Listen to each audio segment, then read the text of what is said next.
Horror Flick Digger did Super 6 Big Mitch. And I'm kicking in doors with all three O's. And I'm bringing 28s, 101s because we Vegas sons. It's the Chronicles. And you in the Meadowlands. Yeah, you in the Meadows, man. And you already know what made me 530. What that mean? Oh, that boy, that's a baby.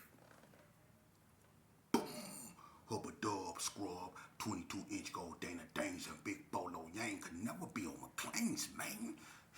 And welcome to Vegas Chronicles with the host, Super 6 Big Mitch. And today, like any other day, y'all know what we do. We kick actual factuals with no additives and no preservatives. Like what? Like summer sausages and crackers. You already know. Shout out to everybody that's been supporting my platform, man. Shout out to everybody that's been rocking with your boy, man.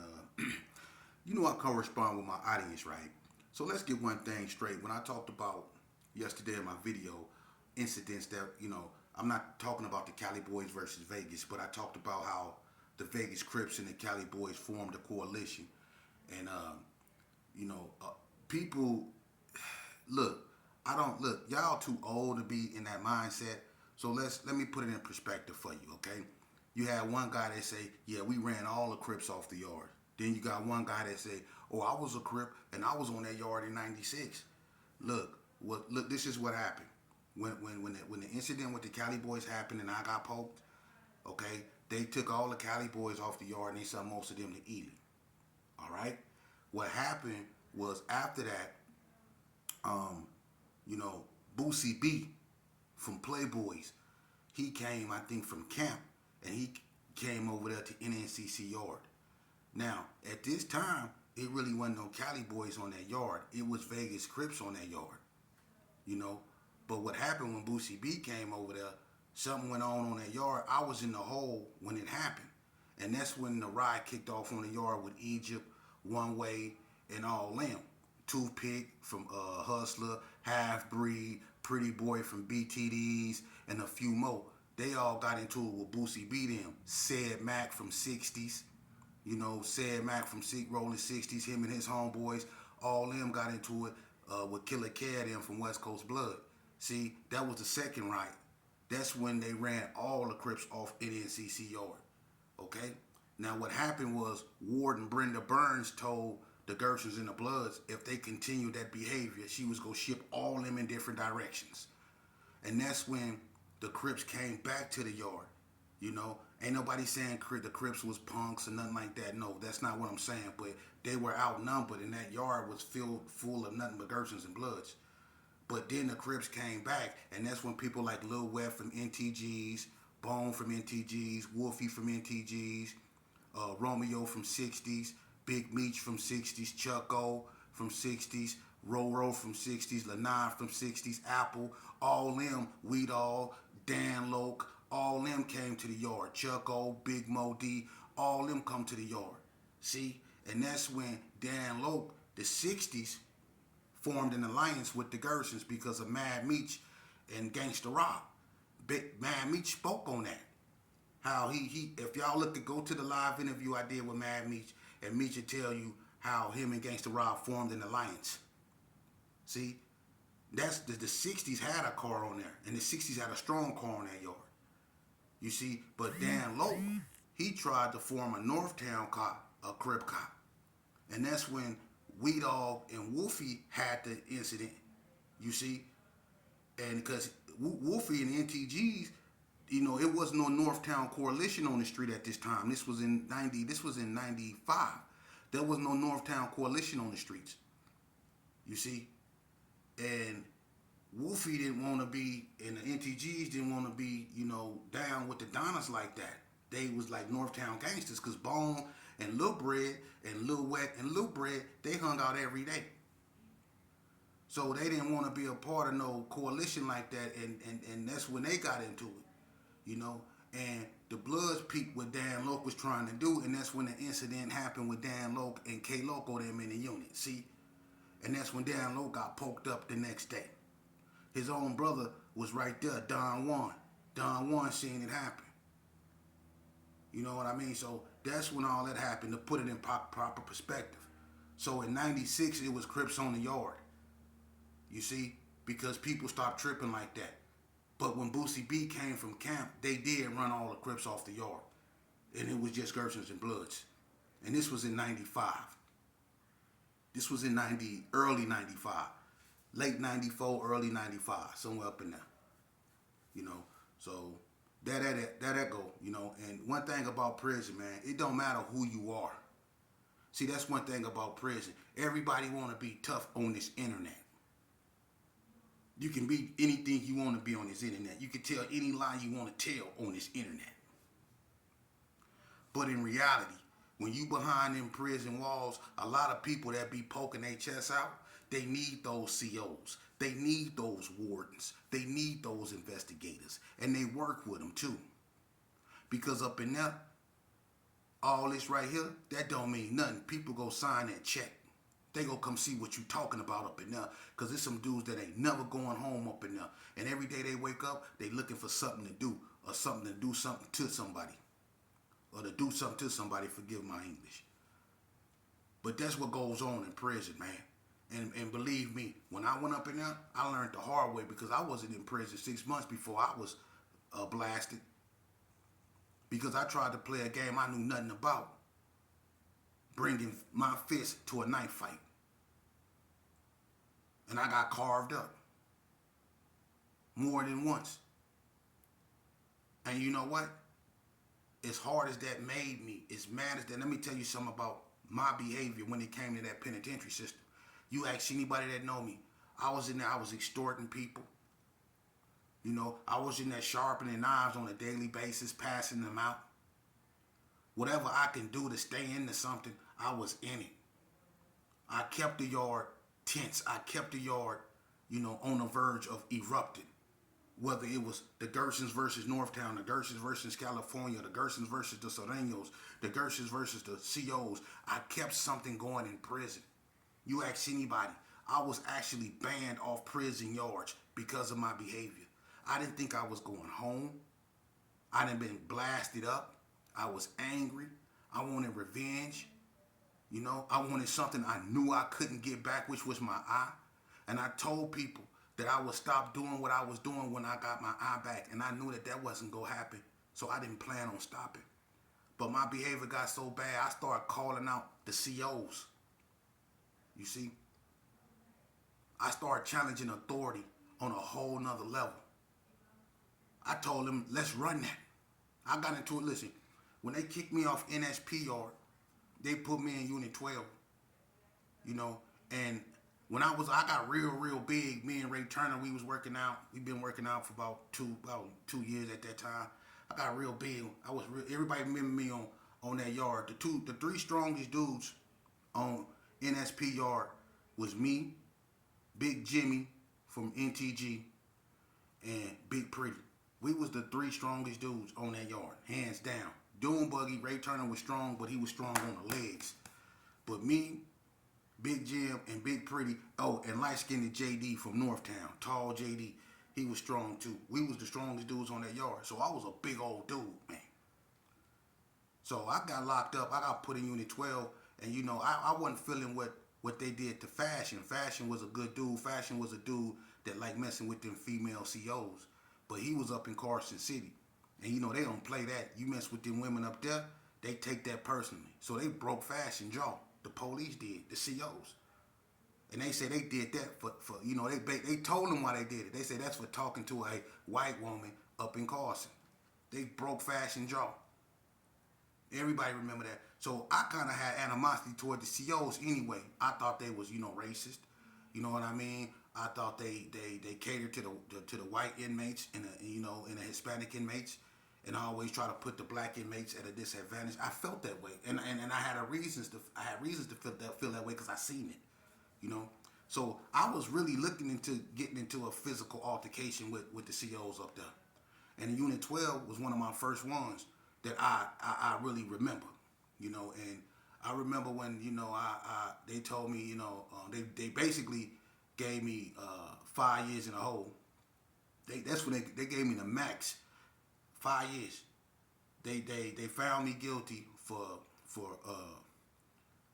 organizing poker games and using my gang status to collect debts. They got me for distribution and manufacturing of prison-made weapons. They got me for being some type of all kind of stuff. They found me guilty and gave me the max, right? So I'm heated. I'm talking crazy. It was just that the investigator, his name was Moore, little short white guy. I couldn't stand him, right? Inch out private eyes. I couldn't stand this dude, right? So when they find me guilty, I'm in unit. They take me to unit 5. They call it the bullpens down there on the lower yard because it's like you go back in time, and it really looked like something you would put a bull in, So they call it the bullpens. But anyway, they take me to disciplinary. They find me guilty. I'm tripping with the COs on my way back up to Unit 12. I gotta walk up this hill. I'm tripping. I'm talking bad, right? So they take me in a unit. I'm talking bad. And the CO that's with me, I forget his name, man, but he was Johnson. Johnson was cool, but he just was at the wrong place at the wrong time. Johnson was this tall CO that was known for getting your TV fixed. And if your TV ever broke, he'd take it to PI, he'd get it fixed. He was a cool dude, but he was just around on the wrong day. So I'm cussing everybody out, you know what I mean? And they get me up there, and they call more COs because they could tell I was being, aggressive. So they take me to my room. They take the shackles off. They don't take the handcuffs off. They made me squat down by the door, and they did all that, right? They let the flap down that they feed me through and made me squat down. They took the cuffs off, so I really couldn't do nothing. So I started talking shit, when school my friends. I started talking mess to them, right? And I'm talking bad. I'm talking real bad, right? So it's getting to the point to where I'm banging on the door. I'm being just unruly. And they come into my door and they telling me to calm down, or they go come in there and they go take my stuff and they go deal with me. I told them I want to see you try to do it. I'm huge now, and I'm calling out, and I ain't seen no CO that's my size yet. And they had this bald head named Cruz that I really wanted, right? And he's one of the main ones on the goon squad. He the one that broke Fashion Jaw. His name was Cruz, right? Young bald-headed dude, man. He loved advocating his whiteness. You know what I mean? His father was Sergeant Cruz that worked at Nncc. He ended up taking his own life. So you could tell he came from a type of family. You know what I mean? But anyway, this cat named Cruz, he used to be always in the front. Him and his broad named Miss Owens. They used to be the main two on the goon squad, So I get into it with the COs. To make a long story short, the goon squad mount up. They finna come deal with me. It's on. They told me they on their way, and I ain't got to do no more talking. We already know what it is. So look, I'm waiting on them. They come to the door, you know what I mean? I see these black helmets, whoop, whoop, whoop. So I come to the door. They tell me to bag up, turn around, put my hands behind my head, and get on my knees. I ain't doing none of that. What's hanging? So one of them tried to, take my flap down and stick this little canister up in there, and they was gonna spray me. So I took my mattress and I put it up against the door, so he couldn't stick it up in there, right?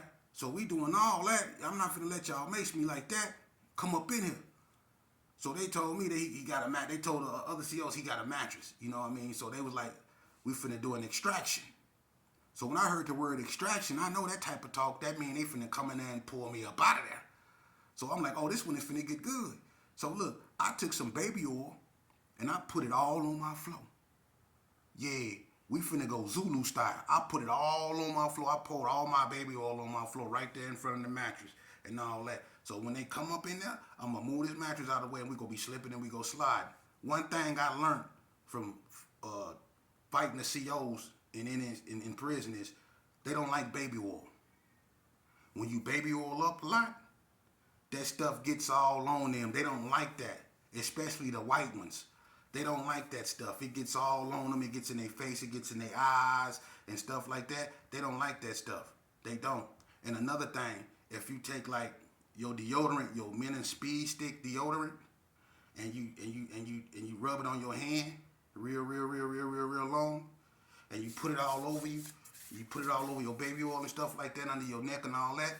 That scent, that stuff, it'll mess with their eyes. It'll get all in their eyes. So when y'all tussling and stuff like that, that stuff will get all on them. It's like an irritant.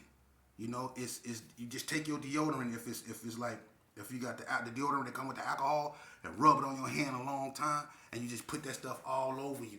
It's real strong. I'm telling you, it works. It'll get them up off you when they trying to grab on you and all that old stuff, unless they got them helmets on. Now, when they got them helmets on, that's a whole nother ball game.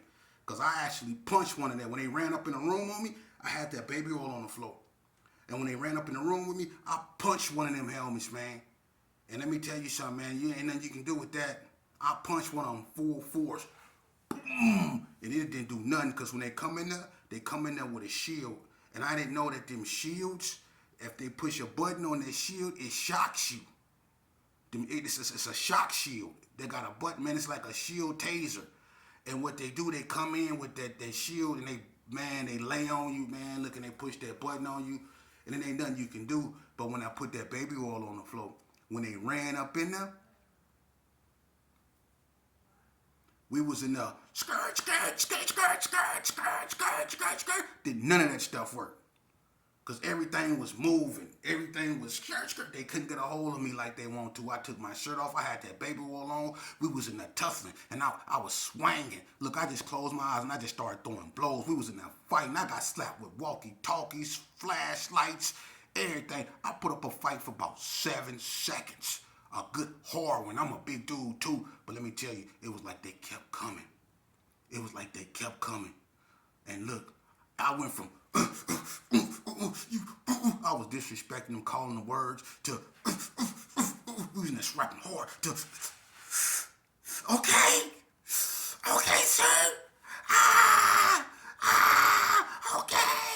Okay, my arm don't bend like that, sir. My arm don't bend like that. Get your thumb on my ear. Get your thumb on my ear. Hey, look, they had me in there hollering. I ain't gonna even lie. They had me in there hollering. I was, warden.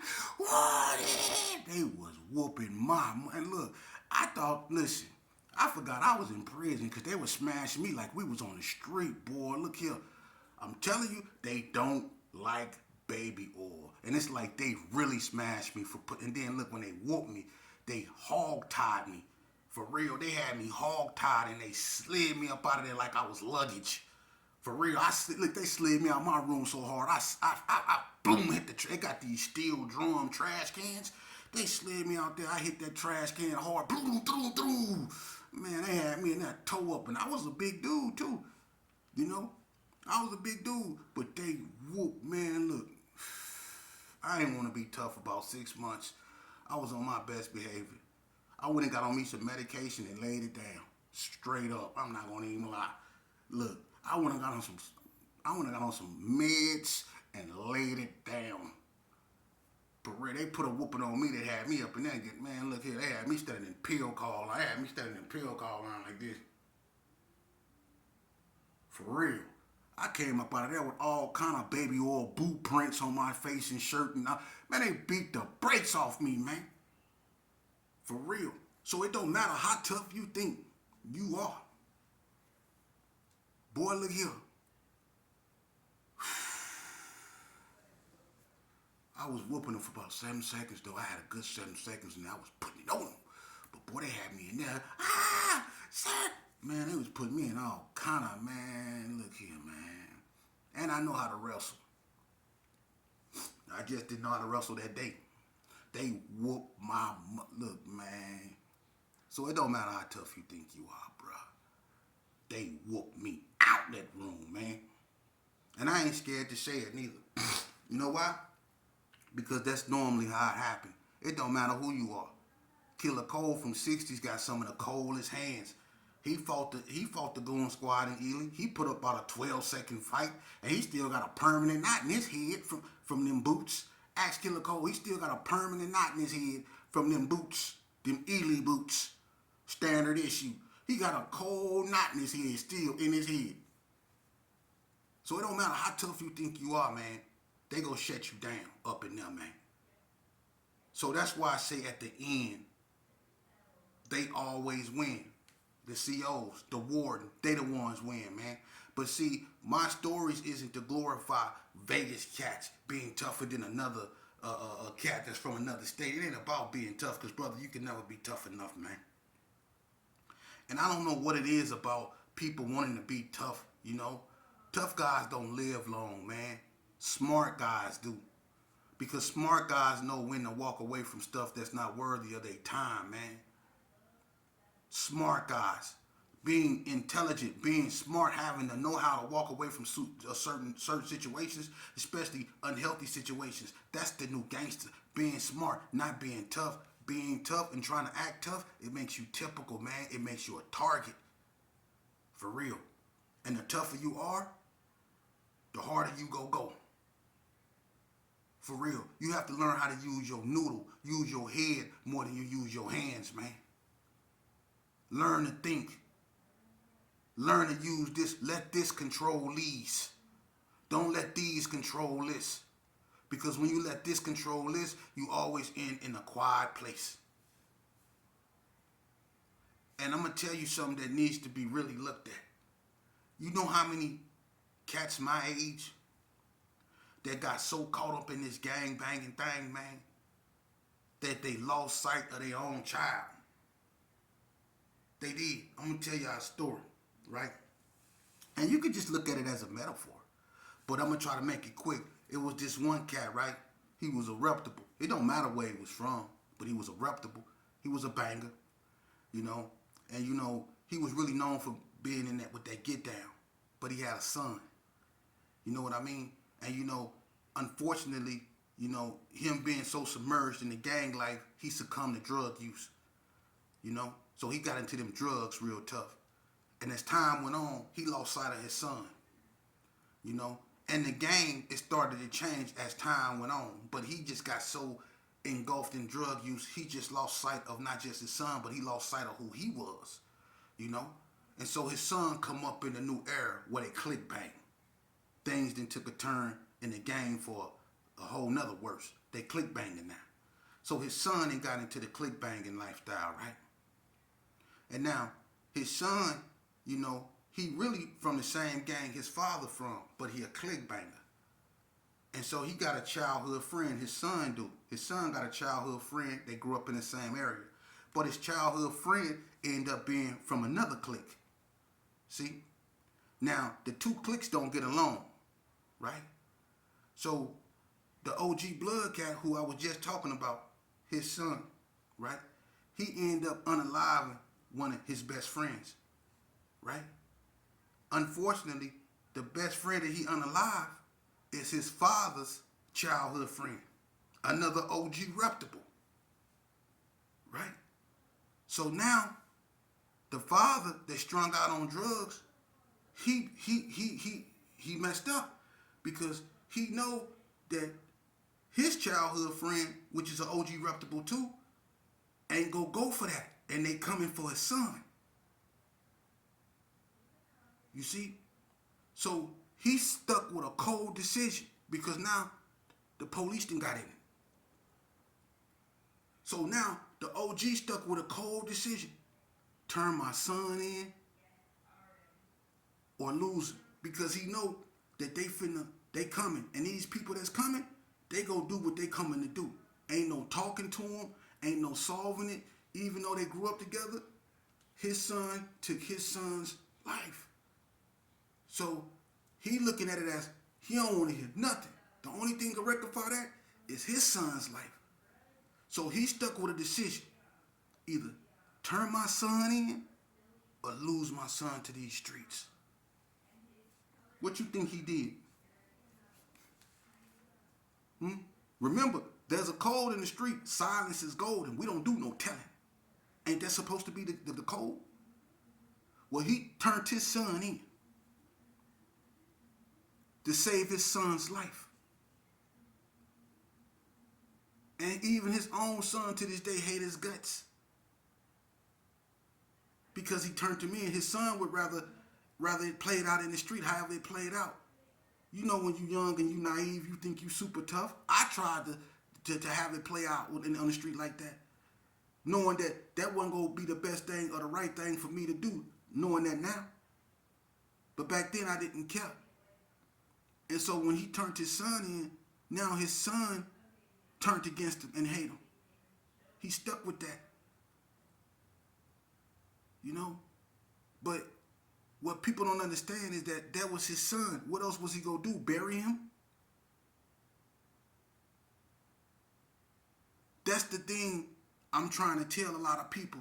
People of my era, they really going through. They going through it. And what did that cat do after he turned his son in? That brought him up out that drug use.